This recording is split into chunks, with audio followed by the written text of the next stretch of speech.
For WeAreSC.com, I'm Angel Viscarra, joined by Darrell, Rideaux, and Garry Paskwietz. Following the Trojans' Tuesday practice of Texas week, the Trojans getting ready for a big road trip this weekend.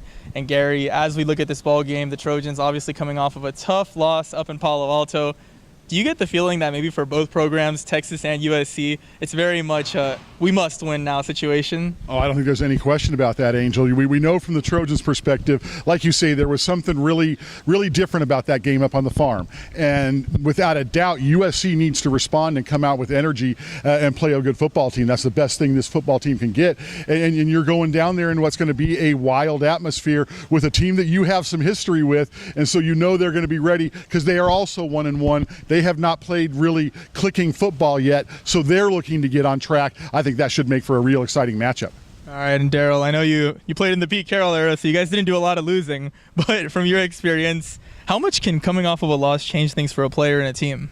Well, there's that old adage that not all wins are equal, and sometimes losses can actually impact the team and galvanize the team more so than a victory. Sometimes a victory can mask the mistakes you make, but a loss can provide a clarity that one would need.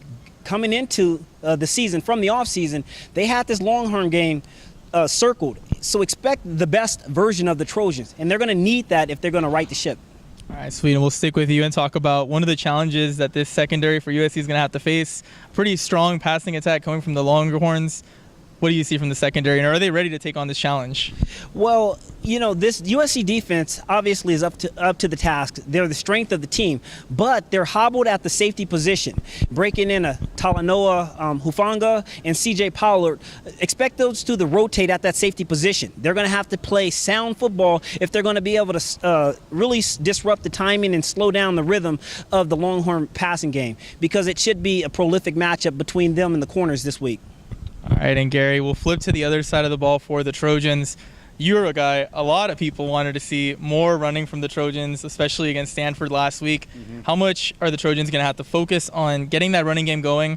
And does JT touch anywhere near 34 passing attempts like he did last week? Yeah, we said it last week. I think that this three-headed monster, if you will, that Clay Helton is calling it for the tailback spot, they can just be so effective utilizing each of their various skills. And as we saw on that drive, really, when Matt Fink was in there, 11 of the 13 plays on that drive were run plays. It was working. They marched down the field. I would love to see that in this game. I would love to see those carries get even more. Clay Helton talked about how Cedric-Ware had 18 carries last week, could see him up around 20, and Stephen Carr had 14 touches, I believe he said, and he could see that increase because he said Stephen is getting healthier and healthier, and Vavai Malapai can do what he do. I would love to see that. I would love to see the USC offensive line.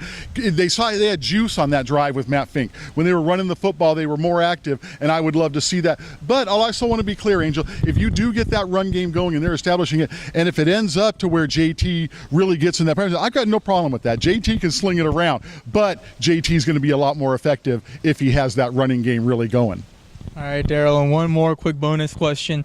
Going up to Austin, how much of a challenge is that going to be for an 18-year-old in JT Daniels? Well, make no mistake, this game has all the billings and all the hype. While JT Daniels was at Mater Dei, this game was being deemed as the trilogy. So there is going to be a lot of hype at this game, and it's going to be very important that he maintains his composure. Being only 18, you can't necessarily look at the loss and feel like the weight of the world is on your shoulders. Understand that you have a lot of talent around you, and distributing the ball, sometimes you have to put the ball into your playmaker's hands and develop your rhythm. I'd like to see JT Daniels get into a rhythm early on in this game, perhaps a couple of quick passes to soften up the running game and then open up the deep ball that way. If they do that, I think that that's a recipe that USC can live with. But if we see more of what we saw against Stanford, where he's holding the ball and he's going through progressions and maybe locking in on targets, I don't think that that's necessarily the recipe that USC wants going into Texas Stadium playing against the Longhorns. So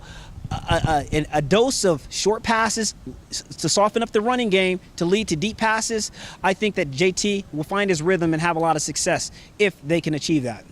All right, and when it comes to circle on the calendar types of games, it doesn't get bigger than USC versus Texas. The Trojans heading to Austin this weekend, hoping to bounce back from a tough loss up at the farm.